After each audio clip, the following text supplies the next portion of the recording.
Morey Croson here, and today we're going to be going over how to properly transfer the elbow through during the throw. This is a common thing that I see when quarterbacks send in breakdowns. They end up getting a lot of wasted time as they're transitioning the elbow through, so they'll get to that initial load, and then it'll just be a lot of wasted time coming back behind the head, doing things like this that just makes it so the ball ends up coming out a lot less efficiently, which makes it so you have added release time as well as less amount of velocity. So as always, guys, if you like the information, go ahead and click the thumbs up down below. Subscribe to the channel if you haven't already, and if you have any questions or comments or anything like that, leave those down below. We'll hop in the video right now. All right, so when you go through the throw, what you want to end up doing is you want to go through a loading sequence, something that's going to get the elbows back, get the shoulder prepped, and then from there wants to be a nice smooth transition where your elbow's coming up and the arm is rotating through and the ball is coming towards the target. And so what ends up happening is there ends up being this time period where a lot of quarterbacks will get stuck where they go through the load and then they come back here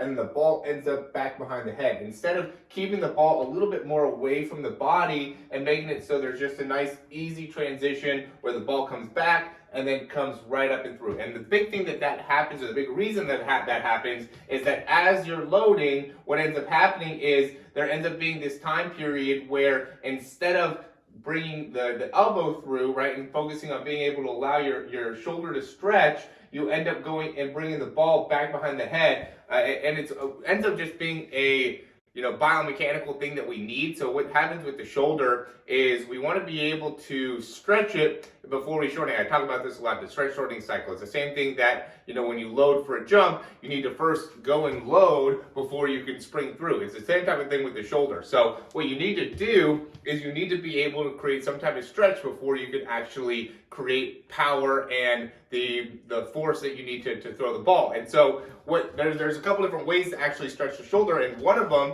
is to get the ball way back behind the head. So this is actually stretching the shoulder. This is putting the actual load that you need to be able to then throw the football to shorten the muscles. But what you end up missing here is that the other ability to actually load the ball comes from keeping the ball further away. So this is also external rotation. What ends up happening is quarterbacks just have a bad habit of creating external rotation back here, right, instead of being able to create external rotation over here. So what you need to be able to do to fix this is you just need to first feel what that external rotation feels like when the ball or your hand is away from your body like this, and then get to that loading position naturally from there. Then you'll be able to actually implement that into your throw and just create that external rotation that way, rather than having to create external rotation like this. If you get the ball stuck behind your head a lot and have that issue, the reason is because your brain has actually learned and taught itself to stretch